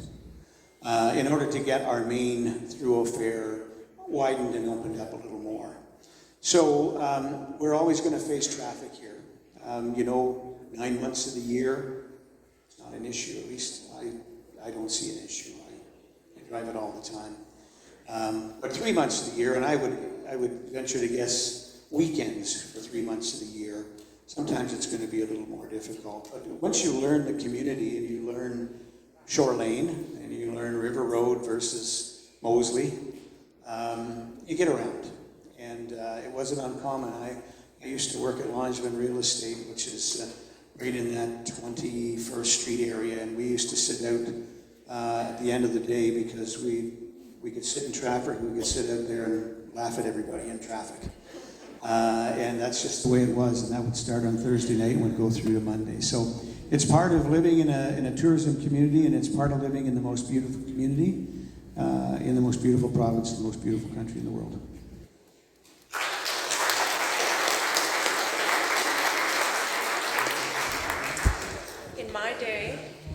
was young, younger, we could walk faster. There was no River Road West. We could walk faster along Loseley than people could drive. So I totally understand what you're saying. One of my things is I'm totally family orientated. I have 4 granddaughters, and when I was growing up here, I had an uncle that had cottages right on the beachfront around 13th Street, which is now 12th. And I never knew bowling at the Dardanelles, though I understand they had bowling there. I used to bowl down toward where, I'm trying to remember the name of the street, but bottom line is I'd really love to see something like that brought back for families so that when it rains, there's somewhere to do something inside. That's all I have to say. Everyone, thank you. Thank you. She actually stole my question. I was going to ask about, we want to bring fun back to Wasaga Beach. What are the plans to have something that's more year-round, like bowling or movie theater, or anything that people can do when it's raining outside, or bring in the locals out to watch the latest flick during the winter time? So, as you know, the municipality is not in the business of building theaters and bowling alleys. We could do that, but you wouldn't like your tax bill. So what we do know is that as we redevelop and we start to push tourism into the shoulder seasons and more year-round, and there are more people coming to the area, we're quite confident that there are developers who will then look to build those types of facilities. And rest assured, our economic development officer, Caitlin, and the CAO's office is always looking and listening for people, companies who are wanting to do that. And we have had some conversations with a theater company. We've also had conversations with someone who's interested in a bowling alley. But the population needs to support it. And I'll use Collingwood as a prime example. You know, Collingwood was a booming community. It was an industrial community. And then their industry all shut down. And they struggled and lost a lot of businesses. And Collingwood was very smart. They said, we don't have industry, but we have Blue Mountain to one side, and we have the longest freshwater beach to the other side. And they have really used that to their advantage. And they've created a beautiful community that is basically year-round. Their shoulder seasons now are even quite busy. And their summer season at Blue Mountain is busier than their winter. So that's the plan. The plan is with this redevelopment and then the working over the bridge into the creation of a main street proper to bring those types of industries, those types of retailers and entities such as bowling alleys and theaters. So we're working at it. We want to, believe me, I don't want to drive outside of town to do anything either. You know, I say it all the time, we leave town to go and do things because we have to. We're on top of it. We're doing the best we can. We think that this is going to help us move that along. Awesome. And just another quick question. Earlier in the presentation, you showed the wall that's going to be built between the walkway and Beach Drive and the beach. Will the beach be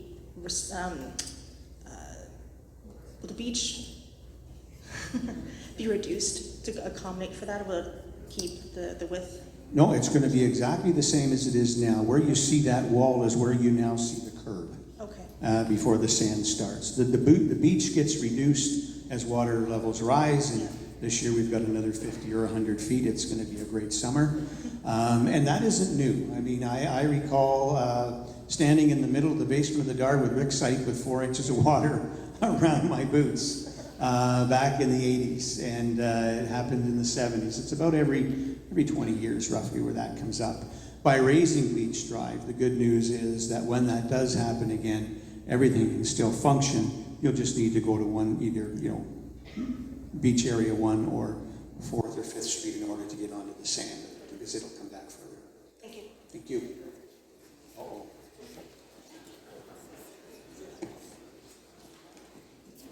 I'm looking at the map up here, and you mentioned there's some private-owned businesses here, and there's businesses, there are buildings being purchased recently in the last year or so, and even up until the last few months. And I'm wondering if these people are buying these properties, they're not really, they don't beautify the area at all. And are they buying it to try and make money on the property and sell it back to the town or to a developer? And can if they don't want to agree to sell it, can expropriation come in so that to help build this development? Thanks, it's a great question, Bruce. And you know, if you look along Beach Drive, the last council's plan of Beach Drive was, I think, about 7 meters, 5 meters or 7 meters wider than we're showing. And the reason for that is council was planning to expropriate that 5 to 7 meters off of every property along Beach Drive at the cost of tens of millions of dollars to the taxpayer.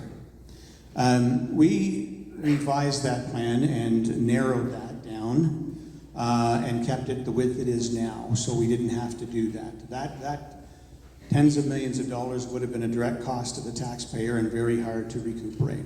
So what you can see we've done here is we've decided instead of being held hostage or waiting for these landowners to work with the town, that we're just simply going to come up with a plan where we just built around them. And hopefully they'll redevelop it. Now, the point you make is a good point, because there's no doubt we do have people who own land, have bought land, are in Wasaga Beach, and they've done that, in my opinion, on speculation, hoping that they may hold the town ransom, or that they may get a lot more money. And we see values on some of the properties down here at $20 million an acre. There's nothing wrong with buying a piece of property, investing, but in this case here, they're buying up now and knowing that there's going to be a development, so the idea is that they'll hold hostage. The great news is, Bruce, there's nothing left there to buy. So we've got a few properties down there. The one that you see at the end behind Sunray building number 2. Right, yeah. That building, that land, that's owned by a local gentleman, and he wants $20 million an acre for that. Best of luck to him. But I can tell you, we're not going to buy it. He's using it for a parking lot right now. He's using it for a parking lot right now. And we've got a couple of other small parcels along our main street proper there, which is now the pedestrian mall. You know, those are very small parcels, and those folks that own that, we're quite confident are reasonable and may have a reasonable price to purchase those properties. But if they do, great, and if they don't, then we'll work around them. And what I will say is this: there will come a time, however, when council of the day, whatever that council may be, is going to have to look at these properties if these folks don't do something with them and develop them, and find a way to force them to develop them. Either sell them or develop them. It's detrimental having that with, you know, when people are investing the umpteen $1 million to beautify it, and then to have the odd one in there that's just... Absolutely. Yeah. But we're not going to let it hinder us. I'll let Frank speak to that as well, Frank. So whenever we look at properties and putting properties together like this, one of the things that 6 years ago we talked about with the mayor, was that we would look at properties, we would try to see if we could buy things, but the most important thing is to do what we've done now, which is to be able to put together a plan that you can build with or without. So two things can happen. At some point in time, we might raise the value of the area, and we've done that in every other development that we've worked on. Is the value goes up as we start to develop. So we either raise the value enough that we can afford to pay whatever price they're asking, and it gets incorporated, or alternatively, they decide that they want to become a developer, and they end up developing their property, or they sell it to another developer. We've seen that happen in every place that we've done our business. You can see it in Collingwood, you can see it in Port Credit.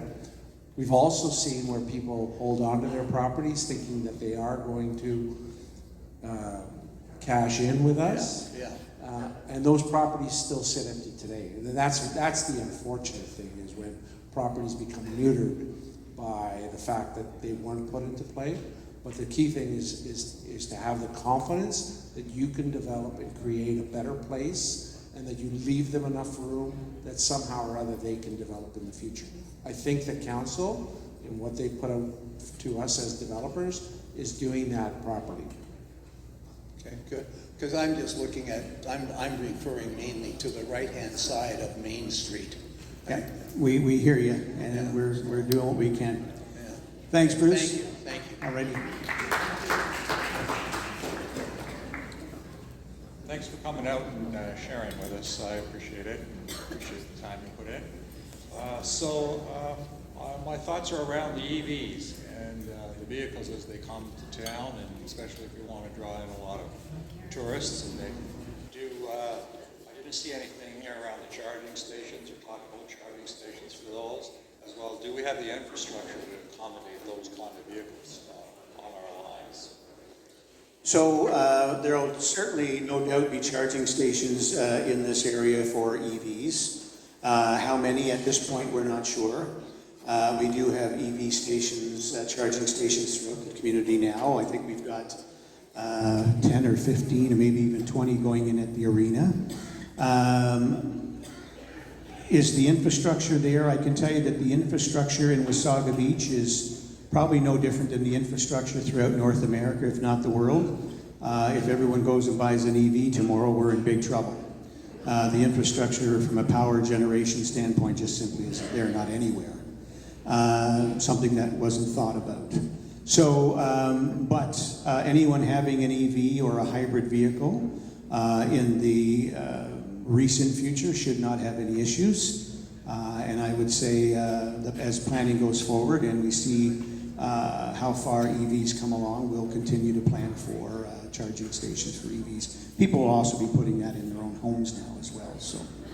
Yeah, but this is basically for those tourists. If we have like 2,000 cars come up, a certain percentage of them are going to be electric, especially moving forward, and then we don't want to disappoint them, right? You're absolutely right. I guess the best example is every time I go into Collingwood, and we used to buy our dog food out on Highway 26 from the fresh dog food place there, and there's a Tesla charging station set up. I think they've got about 10 or 15 of them. The lineup there is crazy, and the amount of time it takes to charge a vehicle is crazy. So, you know, this will also come down to speaking with the companies who are producing these vehicles, the federal and provincial government, and grants to help us along with that. But I would say in the near future, the stations we have will no doubt be putting stations down in that area. I'll let Andrew chat to that as well.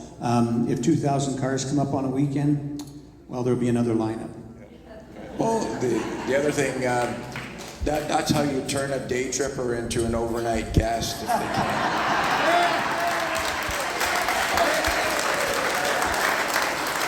And Andrew's always thinking. He's always thinking. So the hotel will have charging units in their parking lots, right? Actually, yes, we've started incorporating them into all of our hotels, and again, based on market research, given this is a tourist town, 100% it will be part of the plan to implement them in somewhere in our parking lot, so parking space for sure. But you'll only be able to use them every second day.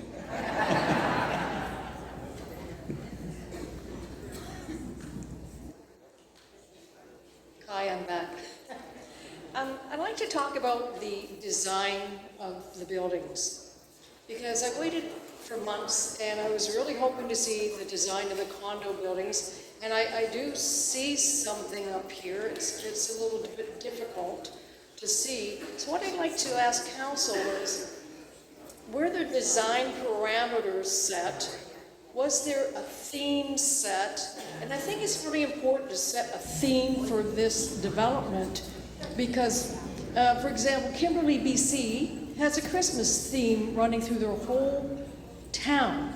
And all the stores, the condos, everything reflects a European flair. Leavenworth, Washington The whole town is a Christmas town, and once again, the architecture reflects the theme of the town. So, I mean, it's natural to see a beach, a nautical, coastal, beachy theme here, and that's obviously reflected in the Cape Cod residences. But I'm just wondering if the actual condo buildings are going to reflect that, and also if the condo buildings are going to be 6 stories high. When I had a condo at Friday Harbor, my ceilings were 10 feet high.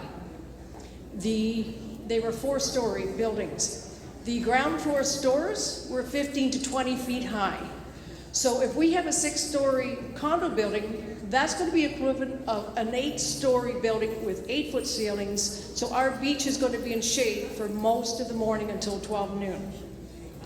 I was wondering if you could speak to ceiling heights and design parameters. And one of these questions is for council. Who has set the design parameters? Who has set the theme? And the other question is for Fran. So I'll start, and I think my voice is almost gone, so this might be my last response. We established urban design guidelines back in 2017 that the developers are working within. The province recently has removed the ability for municipalities to control urban design. We do the best we can. We rely on a bit of goodwill of the development community. I think both FRAM and Sunray have demonstrated very clearly that they are willing to deliver an exceptional product, listen to our community, and I'm very confident that working with both developers, we will arrive at an architectural style that we can all be very proud of. That hasn't answered my question yet. Is there a theme? Is there a theme for the development? No, I'll answer your question. There's no theme. As Andrew just explained, we don't have the ability to do that anymore. That's called an urban design concept, and we don't have that ability. What you see in the buildings that FRAM has up here in the townhouses, there is a nautical, southy, beachy feel to it, and they got that from the public consultation meetings they did from 14 to 18, or 16 to 18, and again in this round of council. So they had public consultation meeting here, and they had several days and evenings where the public was able to go in and speak to them, and that's what they've come up with. Now, does that mean that the next phase is going to look the same? No, we don't know what the next phase will look like. As I explained earlier, the hoteliers, they have guidelines that their master hotel franchisors will dictate that they use because they have a look and feel just like a McDonald's or a Tim Hortons. So the answer to that question is there going to be a theme throughout town? There's not a theme throughout town today, I can tell you that for sure. So there won't be a standard theme along Beach Drive either. That will change, I'm sure, as the market changes, what it is that people are looking for. But what we're confident in is that Sunray is going to build a world-class resort that is going to have a look and feel that you would see in whatever that brand is that they should choose throughout North America. And FRAM is going to build with a look and feel of what they heard and took back from the community already. So that's where they've come up with this plan and this feel, and I'm sure that's where they're going to go. There's no reason for us to believe otherwise. Yeah. Will the condos be 6 stories? So some condos will be 3 stories, 4 stories. I don't know if there's any plan for a 6-story condo at this time. There's 6-story buildings with the hotel. And I can also tell you that shade studies over the years have been done, and where these buildings are located, we have been told that it's not an issue. We're not going to have a shade issue, that you're not going to have sun on the beach until, noon or whatever. So there may be an area where you might have some shade, but depending where you are on Beach Drive today, you have shade out further than you do as well. The plan here, believe me, I don't think the hotelier wants to take away the sunshine, and neither does FRAM. It's great to see all of these developments in Friday Harbor, where you lived before, and in Orillia, and in Collingwood. Those are different types of communities. What they don't have is the longest freshwater beach in the world. a beautiful sand beach where we all want to put our bum and our toes in the sand, and we want to be in the sunshine. Yeah, just one other question. Will residents be able to look at, the designs? No, that has already come and gone. We've done all the public consultations. Unfortunately, you weren't part of that, but we took the time to do that on a few different occasions now, so that has been done. What you're seeing here today isn't exactly, but it's now at the point where we're moving this forward. Oh, good. Thank you so much. Thank you. All right, we're going to take three more questions. Just a quick question for the young fella from the Sunray group. Well, look at you, young As fella. a retired hockey mom, are you going to have an indoor pool in that hotel? Actually, to add to Mr. Mayor's comment from the previous question as well, even though FRAM has had the advantage of having been through all this process past few years, we are new here. So we are still working through the process, but it was one of the things that we considered for the swimming pool. Again, we're trying to make this a 4-season hotel. So we're trying to look at every option that's possible to make it exciting and attractive. But we're still in the development process of it, and I'm sure there will be more consultations with the team here to make it.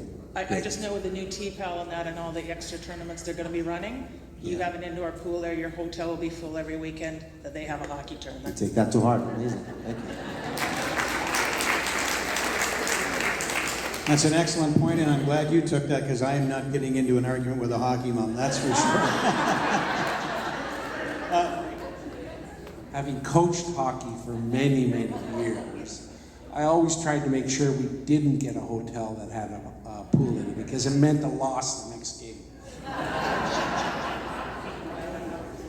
All right, Van? I'm looking at the interior spaces. There's so much that's been said about how much they'll be available indoors with there'll be lots for people to do, stay overnight. This is great. I'm wondering what the balance is with outdoor public spaces, like making it really user-friendly with trails, with art, with fountains, water fountains, refillable water stations, things that you can do along the way so you can enjoy the whole length of the beach without thinking you forgot something or feel like you're in a public space all the way along the beach. Like, what will that look like when it's, you know, interwoven with retail and hotels and condos?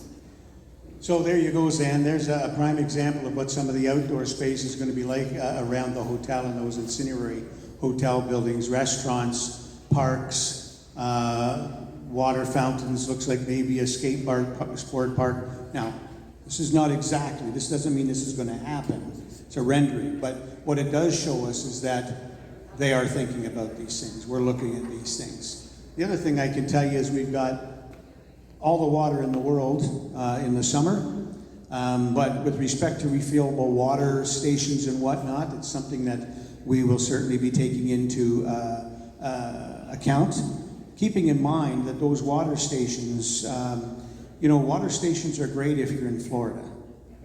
In Wasaga Beach, now it becomes a taxpayer's cost because it's town-owned. We have to winterize all of those stations every winter. And we have to open them, and we have to clean them, and we have to sanitize them in the summer. So I would say it's highly unlikely, but not impossible, and it's something that we can consider. Yeah, and then, will there be splash pads? Who knows? We've got lots of public space. But again, when you look along Beach Drive and you look along us opening up our Main Street again, our historic Main Street, there's going to be a lot of public space there for certain. Outdoors and indoors. And I wasn't clear from my earlier question about retail spaces facing each other, something like we had a few years back, which was so lovely for visitors from near and far. So do we have those pedestrian type retail spaces where they face each other, intimate spots that people can sit and relax and buy things? So here we go. When we look at the hotel building, you can see along the front and the sides. You can see that walkway through. There'll be retail on both sides of that. Our Main Street proper, there'll be retail restaurants on one side. The other side of our Main Street proper there is all privately owned, so I'm confident and hopeful that once, as Frank said, once development starts and people start to come back, that those private landowners are going to develop those areas, and will probably want to have shops and whatnot there as well. So no doubt in my mind, will they all be facing each other? Absolutely not. Will there be ample retail? Absolutely there will be. And last but not least. Can you hear me? No. Can you hear me? We hear you, Rita. Okay, so I just want to ask a question because somebody asked me to ask you guys that, and then I want to say something. So you're asking for a friend? Oh, yeah, that's good. That's good. I'm asking for a friend. She wants to know if there are going to be any outdoor showers for washing sand off your feet before you go home and stuff like that. There will absolutely be foot washing stations. It's something that this beach lacks, and we know we need those because our public washrooms pay a real big price because of it, not having them. So yes, it's something that we will be having is toe wash stations. And now I want to say something. But they're toe wash stations. They're not showers. Well, that's good enough. Okay. That's good enough. I just want to thank everybody. I loved this meeting tonight. It gave me so much hope. But Brian, you better go shopping for a pair of campaigning shoes because we're going to need you for an extra 4 years. Bring your gang with you.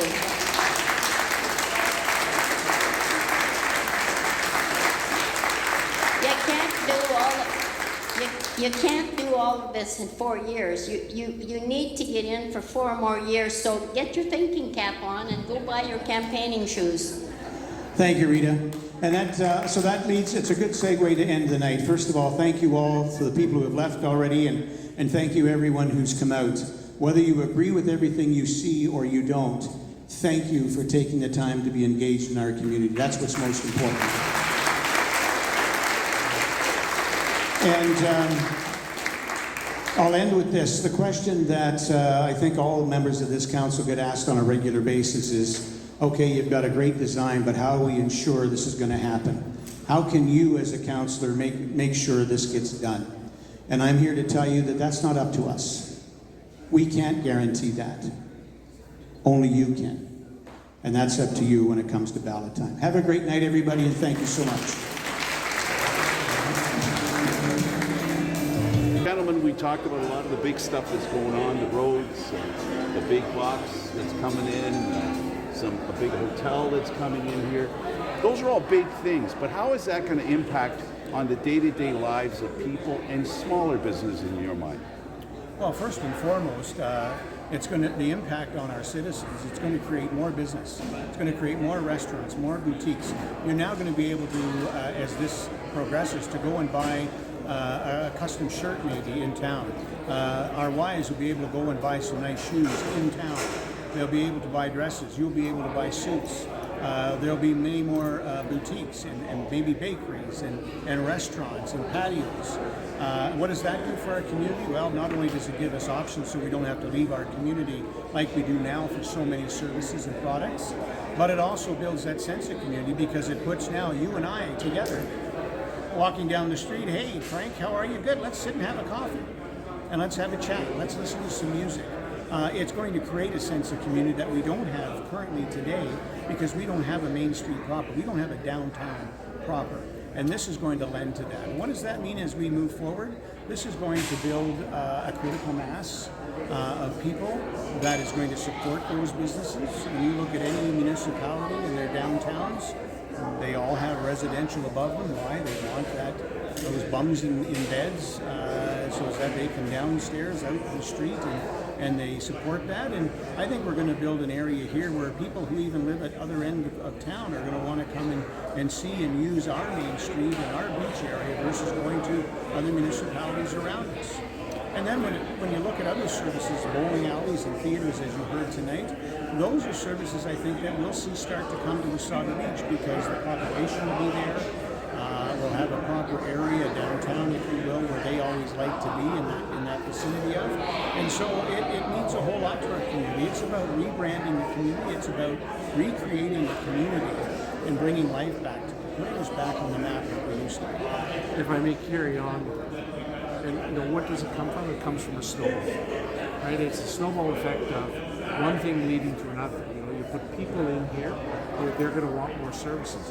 They want more services, they're going to pay for it. One of the things I'll talk about, I'll work my way back around to the traffic issue. The traffic issue isn't going to be created by people that are living or staying in the hotel, because they're already going to be there, right? They're not going to be the ones traveling. The traffic that I, as a developer, think people want to see is the traffic that's coming in to spend money, right? So, are they having to come into the stores and the restaurants that now are active and busy places where there's music, where there's activity?